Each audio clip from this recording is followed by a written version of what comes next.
In today's tutorial, I'm going to show you guys how to reset your Opera web browser on your Mac OS device. So this should hopefully be a pretty straightforward process here, guys. And without further ado, let's go ahead and jump straight into it. So all you have to do is select the Opera button up in the menu bar, and then select where it says Update and Recovery. Should be a recovery option that says reset the browser to a default state.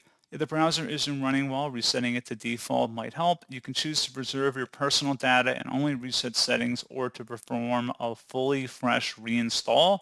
Select recover. So you can keep your data and just reset settings, or you can reset everything. So we're going to select everything here and then recover. We're going to go ahead and quit out of Opera so it can relaunch. And that should hopefully be pretty much it. Should relaunch Opera without an issue. And you should hopefully be good to go.